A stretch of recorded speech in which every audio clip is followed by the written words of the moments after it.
వెంకట రాజకుమార్ గారు సామాన్ అనుసంధానాలకు 100 రూపాయల విరాళంగా సమర్పించినారు. వారిని వారి కుటుంబాన్ని సామాన్ ఎలాంటి చల్లగా కాపాడాలని కోరుతున్నాం.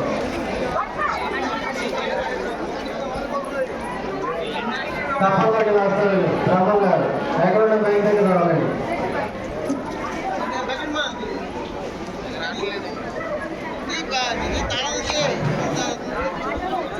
భక్తులకు చెప్పి మీరు పొడవలు చేశాక మీ యొక్క ప్లేటు గ్లాసు ఎక్కడ పడితే అక్కడ వెళ్తున్నా.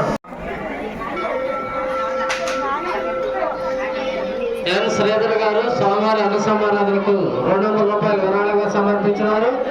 వారిని వారి కుటుంబాన్ని స్వామివారి ఎలవేళ చల్లగా కాపాడాలని కోరుతాం. రాయవారి మాసాలు పెద్దరాజు గారు ఫోన్ చేయాలండి.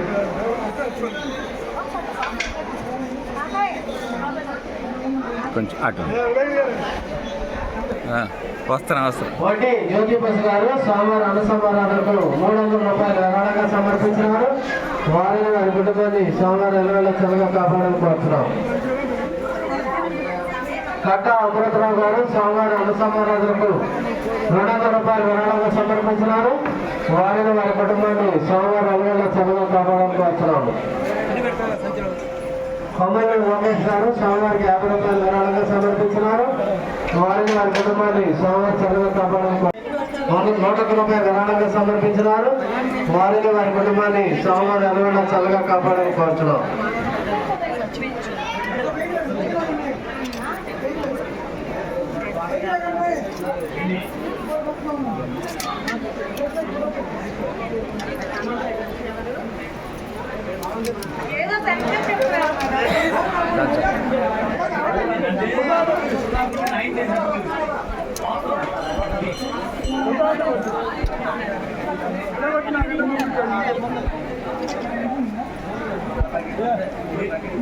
భక్తురాలు స్వామివారి అనుసంధానాలకు 20 రూపాయలు విరాళంగా సమర్పించినారు.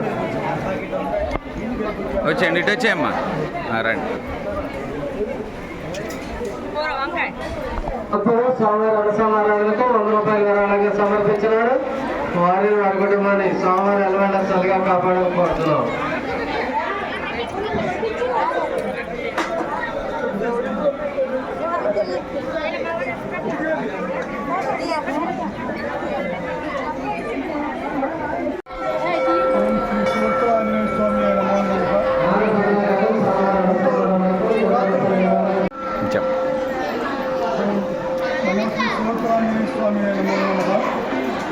మచిలీపట్నంలో అత్యంత ప్రసిద్ధి చెందిన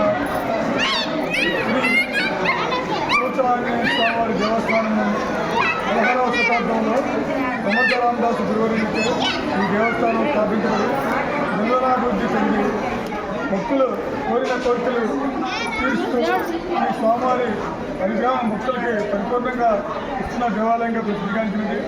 ఈ దేవాలయంలో వైశాఖ మాసంలో బ్రహ్మోత్సవములు అత్యంత వైభవంగా ప్రారంభమయ్యి నేటితో అన్న సమారాధనతో ముగిసినవి. ఈ అన్న సమారాధన కార్యక్రమం కూడా భక్తులు వేలాదిగా వచ్చేసి స్వామివారి యొక్క అన్నప్రసాదము స్వీకరించారు. అదేవిధంగా వస్తున్నారు. వారందరికీ కూడా స్వామివారి దివ్య ఆశీస్సులు కలిగజేయాలని కోరుకుంటున్నాం. ఇంకా ఎవరన్నా 18వ తారీఖు నుంచి బ్రహ్మోత్సవాలు మొదలయ్యి 25వ తారీఖు వరకు విజయంగా చేసుకుని ఇవాళ అన్న సమారాధనలో ముగించుకుని అందరూ తృప్తిగా భోంచేసి విరాళాలు సమర్పించి చక్కగా విజయంగా భోంచేసి వెళ్ళినారు. ఈ సంవత్సరం జరిగినట్టుగా ప్రతి సంవత్సరం కూడా జరుగుద్దని ఈ దేవస్థానం తరఫున మేమందరం విజ్ఞప్తి చేసుకుంటాం.